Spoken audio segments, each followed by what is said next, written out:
Alright, this should be okay. Ideally, I don't even have to edit it. I mean, I can just do this little number. Does that work? I mean, it's not ideal, but whatever. What's up, guys? It's Gumdrop Danny, back again with another vid. I'm gonna talk about some Deathbomb arc items. Just, why not? Why not talk about this label? The thing is, like, I'm not really into labels that much. I don't keep up with labels that much, but like this is a label that I think about so I feel like it's worth spreading the word, spreading a good word. I think this was how I found out about them. Some of you know what this is, some of you do not. There's the back. Death. It's the band Death, of course. No. Death Grips. Live from Death Valley. And I was just thinking about how, like, on the last video I filmed, don't know what order I'm going to put these in, but in the last video I actually physically filmed, I kind of threw Crucial Blast under the bus. If I have... You could say I threw them under the bus. I don't know. Not redoing the video, though. It's just, like, I wonder how people are going to react to that, and it's just something that, just, again, like, I think about it so much, because it just seems like not an easy thing to fix, but it's just, like, I want them to do better. It seems like an obvious thing to me. Like, it's just a generic cassette tape. No presentation, really, but, like, this has presentation. This is what I'm talking about. Because this is my point. My whole thing is, like, I'm not a hater on Crucial Blast or something. It's just like I kind of was disappointed, and I want them to do better. But I like their stuff, So this is what I'm saying. Like, if you guys, if this ever reaches you in any way, that's what I'm saying. It's like I might buy from you guys again. I'm talking about, I'm saying I like the music you put out. So, just don't take it too much the wrong way. But yeah, this is interesting. I mean, it's nothing crazy, but it's like I appreciate that. And I think that it's been ages since I listened to this copy of this. I usually just go for an MP3 of it, but you would be able to tell the sides apart, right? But I'm pretty sure, because it's so short, it's just double-sided, meaning with a cassette tape, it's just the same on both sides, right? And then this BBB, Positive Violence, right? Great album. What do you... Well, no, I also want to kind of go through, like, the personal story of... I guess I won't do it in actual chronological order, because I have a bunch of whacks here that I put in favorite to least favorite, so that maybe that's more interesting. And I guess the cassette tapes as well are favorite to least favorite. I probably listened to this tape twice. It's like really noisy, EDM-ish, if you like Alec Empire and that type of thing. Like if you're into Alec Empire versus Merzbow, that live CD they did in the late 90s, this is for you, right? If you don't already know. I think most people who see this know about this, but if you don't and you're just noise curious and that's why you're watching this, that's something to get into, because it is very musical. It's just also very, very distorted. Let's go for something else that is kind of musical. White Boy Scream. I talked about this in the last video as well. I don't like the name. Not saying you should change it. I'm just saying it just doesn't do it for me. I did not check this out for the longest because of that name. It's just like who cares? I got other bands to check out, but it's awesome. It's noisy. What just fell out? I got all kinds of stuff going on with my records. My whole thing is falling apart. I picked up a Band-Aid that was stuck to the floor today, right before I filmed this video, so it's how my day's going. I did not show the insert last time. Am I holding it upside down? Yeah, really cool stuff. It's someone named Michaela Tobin. Um, this, I don't know if I could recommend it to people who are noise curious. If you're like, I'd recommend it to people who have already fallen off the deep end. I'd say that. And it's in a color? No, it's just normal. That's what the labels look like. There we go. There we go. And I'm not going to do that for all of them. And that was my main reasoning for, if you saw the last video, I did something where I just cheekily said, if you want me to show off my colored vinyls, PayPal me $1. And I mean, I would actually do it. I would accept that. There's a PayPal link down there, but if nobody does it, I won't be surprised. I mostly did it because I don't want to do the work of what fell? What okay, I'm just gonna have to worry about that later. Something fell out of the goddamn something fell out of the White Boy Scream record. I don't know, some little piece of paper. But yeah, it's just I just genuinely don't want to pull out the sleeves on all of these, because this is gonna be a 20-minute video or something anyways. This is noise rap. It's called Angry Blackman. It's the best noise rap. Like, this is the perfectly distilled idea of noise rap, right? It's just great. It's just like accessible and uncompromising at the same time. It's just awesome. The album is called The Legend of ABM. Don't know how to do it justice. It's just good. Your head will be bobbing. If you like the high frequencies and just weird, wacky, abrasive sounds. This, I don't remember if I talked about this one or not. Lolina, Fast Fashion. So also on the personal bit, I mean, the White Boy Scream, I got that in a grab bag. That's why I have it. So it's like a blind buy thing. You don't know what you're getting. I also got this in it. I got the Angry Blackman because I listened to it on YouTube Music and it was awesome, right? So I was like, I need this on vinyl. When it came out, it's just that good. Lolina, Fast Fashion. Sample-based, weird stuff. If you're into that Steve Reich, it's go rain, it's go rain, it's go rain, it's go rain, or like the outro to one of the Clipping albums. If you know Clipping, you know this. The outro is just a sample of him saying, get money. And so it's like, get money, get money, get money, get money. But it's like 10 minutes long or something, and it has a slow phase shift. I'm not saying this sounds like that or that genre. It feels like it. Just this weird repetitive sampling, but of actual musical sounds. And it's all EQ'd weirdly. Like, it sounds like it's really loud but far away. Weird stuff. Yeah, and there's some vocals. It's just really odd. So yeah, I don't know, for fans of Steve Reich, I guess, right? So yeah, new favorite. A new favorite. I'm not saying it is my favorite. I'm saying it's a one of my favorites now. This also great. I feel like this really complements my camera action I got. This really does fit the aesthetic of what I'm trying to do on this channel. Good stuff. And it has exclusive track on the vinyl. I could not name you a single song off this.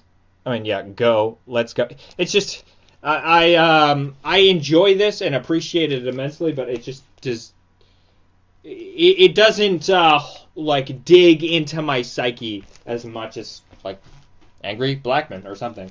Because it's just it's kind of that situation where if it existed when I was 16, I'd probably be obsessed with it, right? So it's like, obviously I like it now, but yeah, it's just great. It's just great. Like it's a weird thing where just I'm at this point in life. Oh, and that was one of the ones I deliberately bought at the same time as the tape. But it's one of those things where it's just like, oh, it's just like, yeah, I'm just older now, and like stuff that would have hit you in a certain way at a certain time does not anymore. But this, Blectum from Blectum, Deep Bone. I didn't have high hopes about this, but I definitely enjoyed it.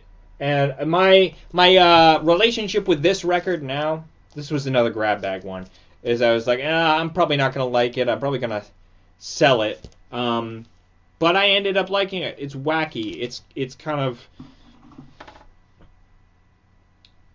it's something where you can tell just this is somebody who's in the loop.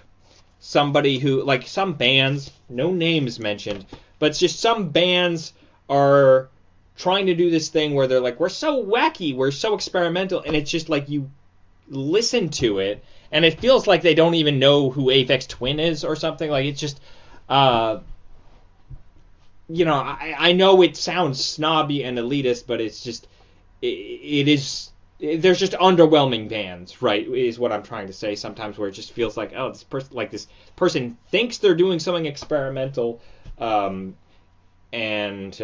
it just feels very pedestrian. This does not feel that way. This sounds like somebody who has seen it all and is trying to just take that knowledge and just add spice into something that's kind of accessible. I mean, how do you even describe this? I mean, there's the weird high-pitched vocals and like pitched vocals, artificially pitched vocals, and it's just weird, like danceable music.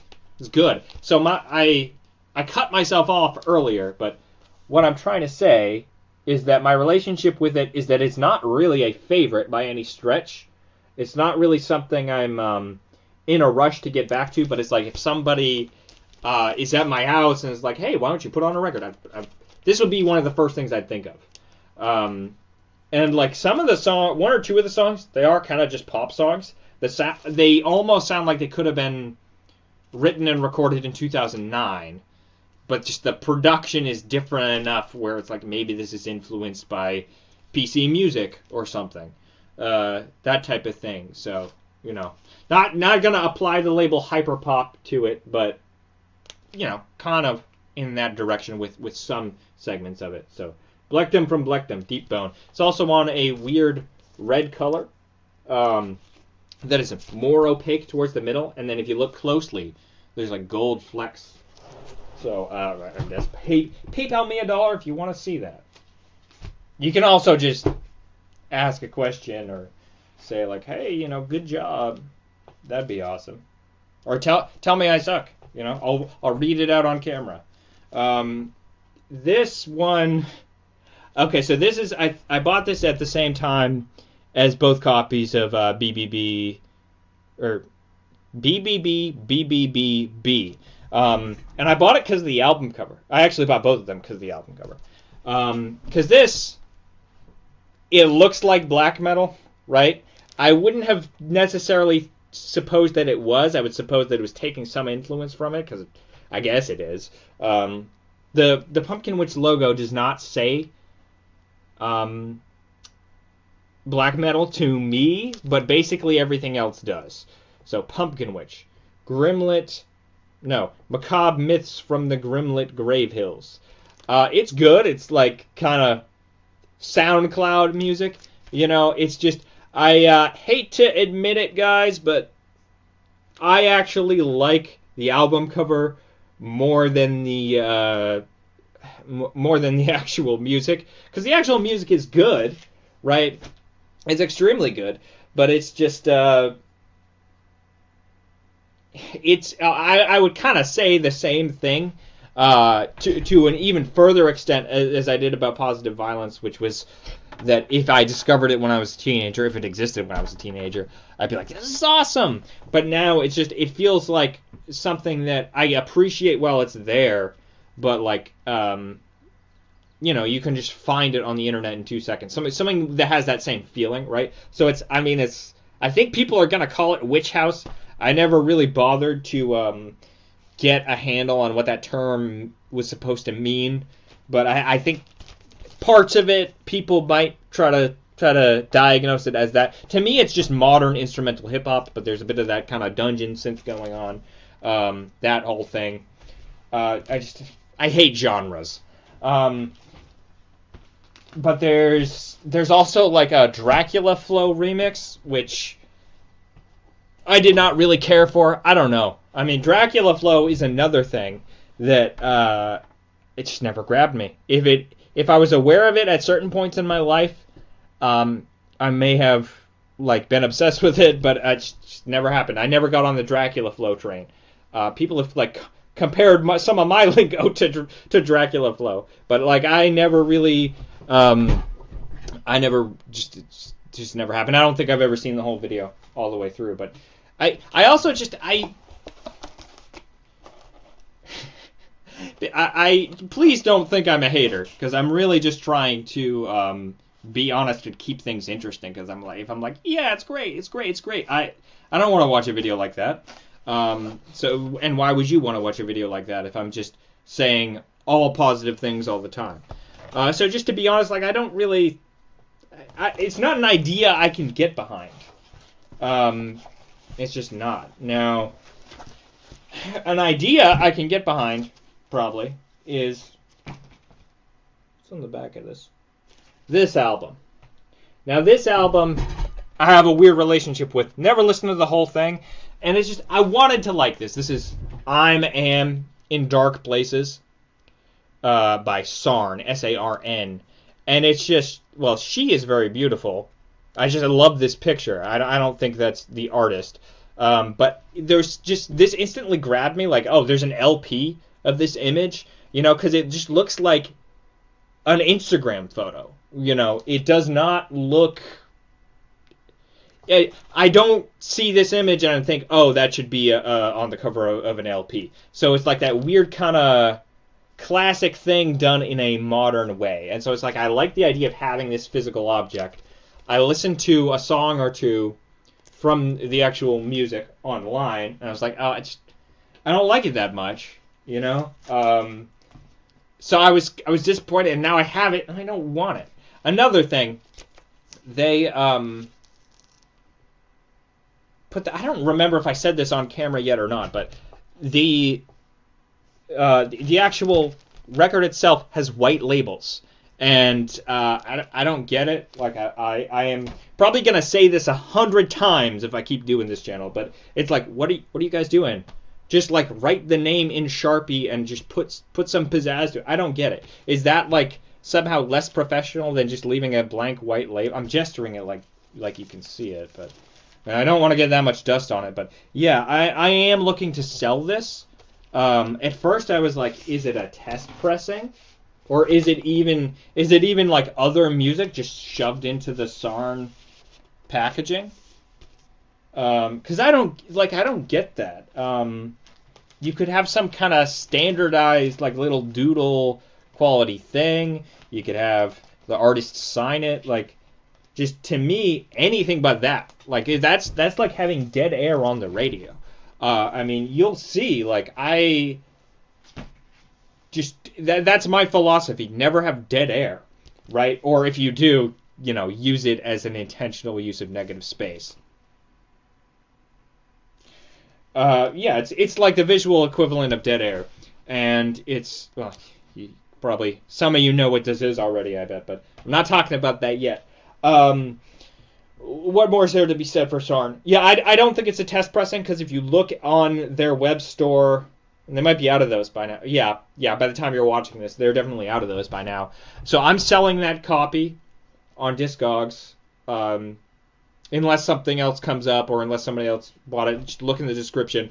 There's a link to my Discogs, so maybe you can buy that if you want it. It's just, I don't think it's a test pressing because they did not show a picture of the actual record on their web store. It's sort of conspicuous. It's kind of like, oh, that's an odd one out, because they have like, usually like the front and the back of the records like this on their website, and then they have one in the middle there, right, where it's, they have the record outside of the packaging in between. But with this, they just have the back and the front. They don't show the actual record. So I guess they're trying to not draw attention to the fact that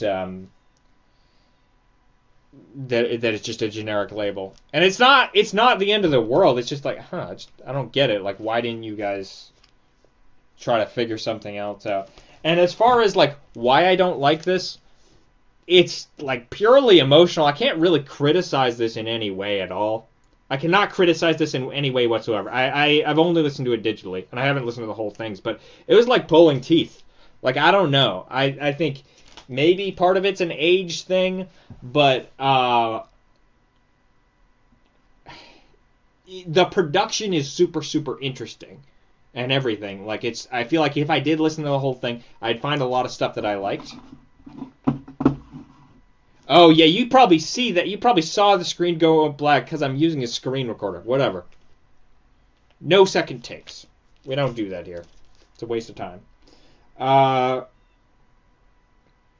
Yeah, I mean, the point is, like, in case people just think that's lazy or whatever, I make the type of videos I want to watch. I model it after the channels I watch, the channels I like, and the less editing, the better, in my opinion. Not everybody's gonna like it, but there's proof that there's an audience for it. So yeah, just the whole sensitive goober shtick, like oh, I'm so sensitive, I'm so sad, but I'm also silly at the same time. Nothing wrong with it. I don't resonate with it. I'm like, ugh, you know. And that's not like a rule that I have. It was just I had a visceral reaction to the music. Some stuff it's just. You just don't vibe with it. It just wasn't a good match. This wasn't a good match either. As you can see, this is sealed. I'm selling this. You know, let me know if you... This is Nobody Jones, Love from a Distant Star, by the way. Let me know if you want me to unseal it and put the record on the back. I'll give you a dust sleeve. But yeah, this is just a genre I don't know the name of.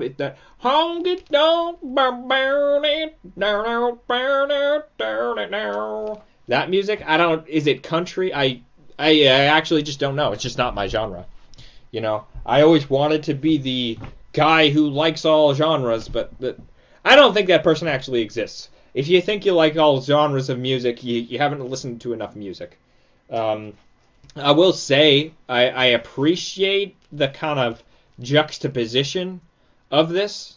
There's that word again, where it's like a very well established genre, and it, you know, the couple songs I did listen to, it's done in a very straightforward way, but the production's a little more modern, a little more interesting, where, you know, there's reverb on it, and that, I did find that a little charming. And this did not make me cringe or recoil in any way whatsoever. It's like, oh, okay, neat, but like